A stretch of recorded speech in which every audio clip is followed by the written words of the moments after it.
Hello, everyone. This is going to be part one of chapter 17. We're going to be looking at several things in here, including imperialism, the time period of the South after the Civil War, and we're going to be looking right now at the rise of what is called the Populist Party. So this is 17.1. And we're going to start with a primary source from a woman named Mary Elizabeth Lease. We're going to meet her later. She says, Wall Street owns this country. It is no longer a government of the people, by the people, and for the people, but a government of Wall Street, by Wall Street, and for Wall Street. The great common people of this country are slaves, and monopoly is the master. The West and South are bound and prostrated before the manufacturing East. Money rules, and our vice president is a London banker. Our laws are the output of a system which clothes rascals in robes and honesty in rags. So obviously you can tell from this that she has one or two issues with the way that America is being run, and so did several other people during this time. As the Gilded Age is getting on in years, and we're seeing that the gap is rising between the rich and the poor in this country, a lot of frustrated workers believed that the state governments and the federal governments are really just only working for the wealthy. They are not working for the common man or for the poor, for the regular people of the country. An example of this is in the Homestead Strike of 1892, where a Carnegie steel plant actually fired all the unionized workers and more or less almost became a fort in order to keep out the strikers. Now, the strikers are not innocent in this, by the way. They are also acting violently, but they were also being attacked by people within this Homestead mill. So this is the Homestead Steel Mill in Pennsylvania. The union workers surrounded this mill, and on both sides, eventually both sides started shooting at each other, and eventually both sides saw people die. In the end, the governor of Pennsylvania actually sided with the mill over the workers and sent out the state militia to put down the Homestead strike. Many workers across the country saw this and saw other examples close to this as an idea that the government of the United States no longer cared for the people of our country. They only cared for the big corporations instead. And this led to a rise of a big new political belief called populism in our country. So here, by the way, are some of the militia being sent out to put down this homestead strike. So let's talk about populism a little bit. What is populism?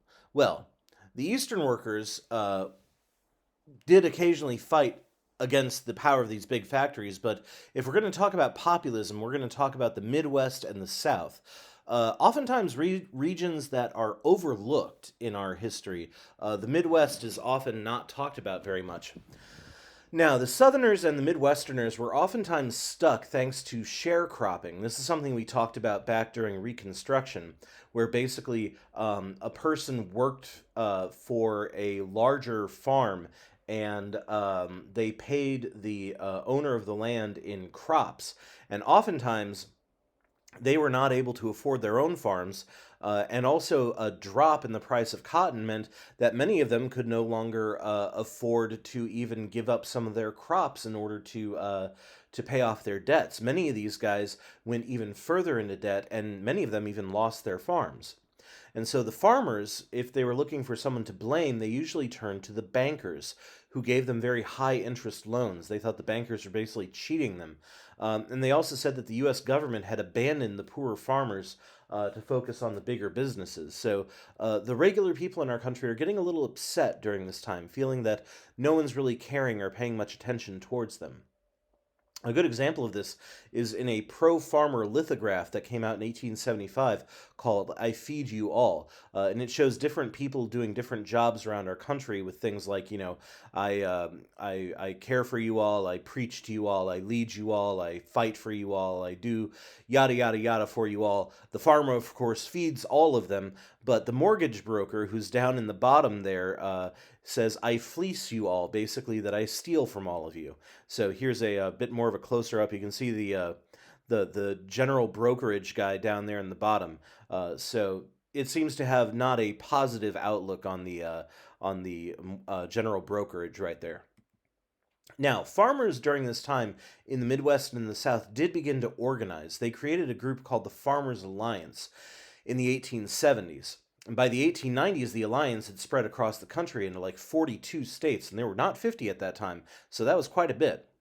And they started off as an apolitical group. They were not looking to get into politics. They were looking to help the farmers.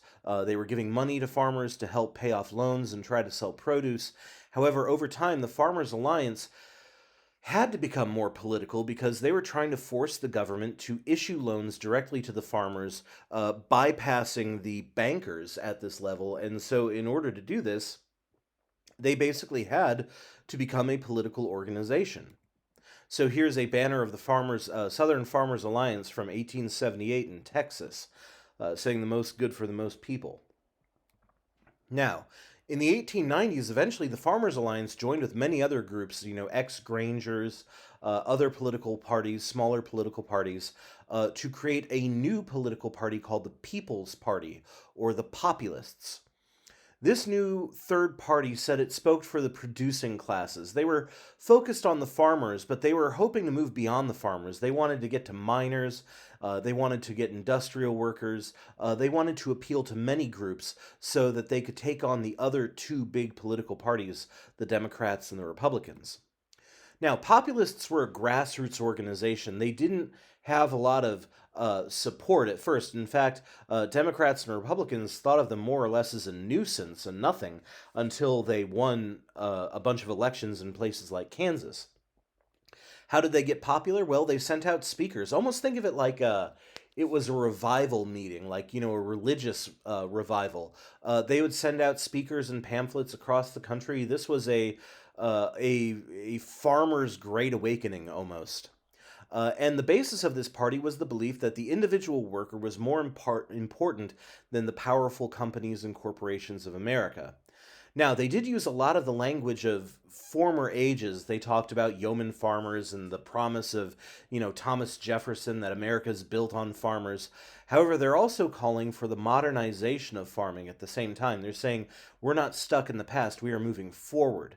They wanted the federal government to do things like regulate business for the interests of all people. And in a time when the government was more or less split down the middle between Democrats and Republicans, they were also saying we want to get rid of partisanship. We want the two parties to stop fighting each other and instead focus on helping the people, creating a functioning government instead. Now, this Populist Party created a platform with many different aspects to it. They wanted to change a lot of things. It was founded on the basic idea of not liking political corruption and calling for more economic equality for all people. And they wanted to change a lot. And a lot of these things may not have been successful under the populists. However, they did inspire later progressive movements, as we're going to see in the early 20th century. So, what did they call for? They wanted the people, not the states, to choose the senators. So at this time, if you wanted to send a senator to Washington, D.C., that senator was chosen by the state legislature, not by the people of the state. So they wanted to make it a popular election for that. They also wanted more government regulation of currency. We're going to get to what's called the gold standard that they were against later on. They also wanted a graduated income tax where wealthier Americans would pay more. The more you the more you earned per year, the more you paid in taxes. They also wanted the government to help finance farming. They wanted more popular control over large corporations. For instance, they said that the government and the people should be in charge of the railroads, not big corporations. Now, the Populist Party tried to unite black and white farmers in the South, and this was a tough sell. Basically, they were claiming that you have a common enemy. The common enemy is that politicians and the wealthier classes are ignoring you regardless of race. They don't like either of you. And so this is how they tried to sort of get both groups into the Populist Party. Unfortunately for the Populists, this was unsuccessful.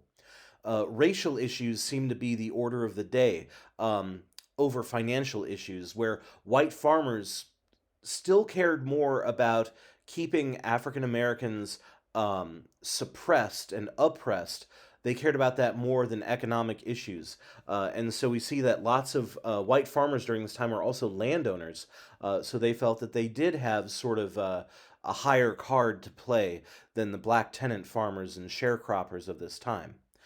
So this led to almost a segregated populist party, with the Populist Party doing one side of things, but there was also what was called the Colored Farmers Alliance, trying to form their own, if not even a political party, then just a group that was trying to create change for African Americans within the South.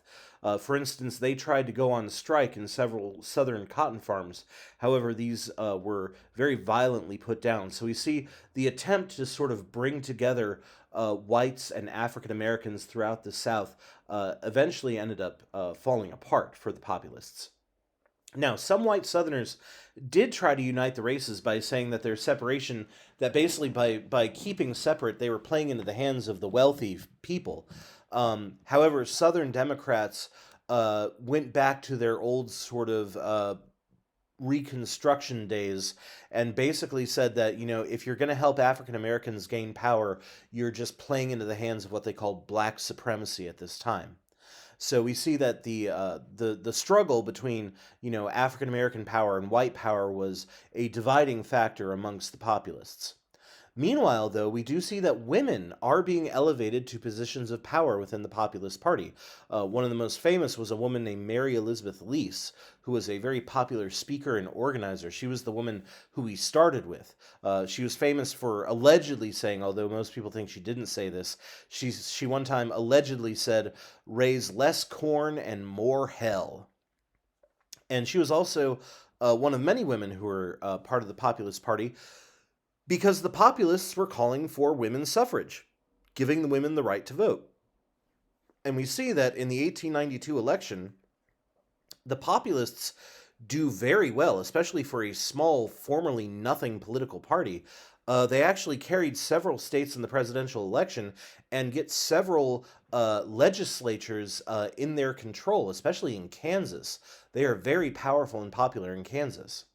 So here is a political cartoon critical of the Populist Party at the time, but you can see that it is sort of a party that is created out of many other parties. So we see the Farmers Alliance, the Greenbacks, the Knights of Labor, Socialists, the Grangers, the Free Silver Party. And so while this is a cartoon not very pleased with the populists, you do see the idea that this is a party of many different groups. And here, by the way, is Mary Elizabeth Lease, alive from 1850 to 1933, from Pennsylvania, but she moved with her husband to the Midwest, where she was a school teacher and a public speaker and an advocate for the populists.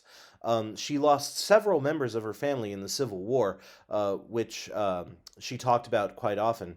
And some actually believe, and this is related to a kind of, not exactly a conspiracy theory, but more of like an interesting way of reading it, that some believe that she was the basis for Dorothy in the book The Wizard of Oz, and the wizard is based on a guy we're going to meet later, William Jennings Bryan.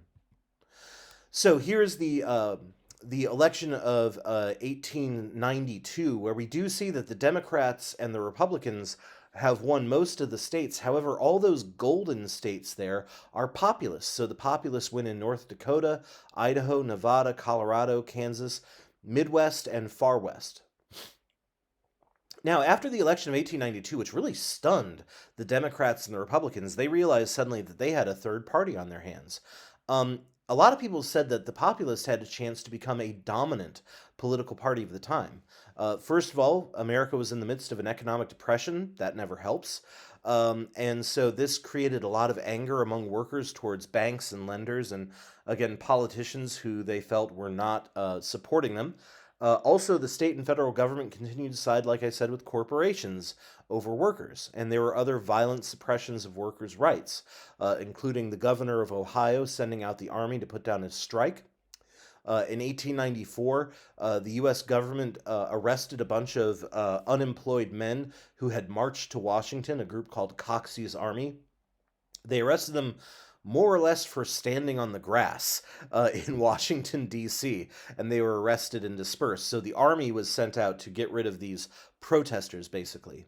And in 1894, the federal government forced the striking Pullman car workers to get back to work, saying that one of the jobs of the Pullman cars is to carry U.S. mail. And so they had to get back to work because this was a federal government car, not just a Pullman car. When the head of the American Railway Union, Eugene Debs, protested about this and refused, he was actually thrown in jail for this. Not the last time Eugene Debs is going to be thrown in jail. So here are just some of Coxey's army marching towards Washington with Jacob Coxey in the lead. And here's Eugene Debs, 1855 to 1926. He is from Indiana, Terre Haute mostly. He was the head of the American Railway Union. He was also a state congressman in Indiana, and he was also a very frequent presidential candidate, also ran. He ran for president as a socialist at least 5 times, including once in 1920 from a prison cell, where he got about 1 million votes. Now, thus far, populism had mainly been focused on farmers in the South and in the West. However, in 1894, realizing that they needed to gain power and gain notoriety, they tried to get other workers to join up, especially industrial workers. The problem is that many of these urban workers didn't really fit in with the populist platform. The platform was mainly about rural issues, trying to get things better for farmers. It didn't really sit with the workers who were more in the industrial areas. Also, they were worried that if farmers were paid more for their crops, that would cause a rise in the price of food in the big cities. And also, these guys were mainly Catholic immigrants, and so they didn't really fit in well with the demographics of these Western farmers as well. So there are not just geographic, but also demographic divisions within these groups. Now, in 1896, both the Populists and the Democrats nominated the same guy to be president, and that guy's named William Jennings Bryan. Bryan was a man from Nebraska. He was a captivating public speaker, oftentimes quoting scripture upon scripture in his speeches. He criticized America's reliance on gold as our only currency, the gold standard, as they called it. And he said we should combine gold and silver, and that should be our new national standard. In one famous speech, this is the speech that basically made him the Democratic nominee, he said, "You shall not crucify mankind upon a cross of gold," at the end of his speech. And he believed that increasing the amount of coinage money in circulation, both gold and silver, would help raise the price of farmers' crops, giving them the money they needed to sell some of their goods and pay off their debts. Eventually, he was nominated to be president by the Democrats. This was also a sign that Democrats were sort of moving away from getting most of their support from the large corporations. Most of the large corporations were for the gold standard. So here's William Jennings Bryan, 1860 to 1925, from Nebraska, where he was a congressman, and later on, in future times, he would become Secretary of State. He actually died a few days after winning a major trial called the Scopes Monkey Trial. This was the trial that ended the teaching of evolution in Tennessee.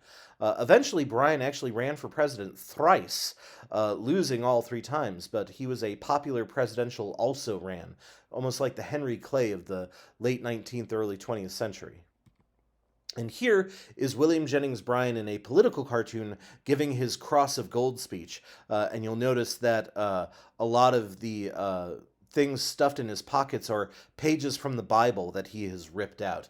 Basically, this cartoon is criticizing him for basically borrowing too liberally from the Bible in his speeches.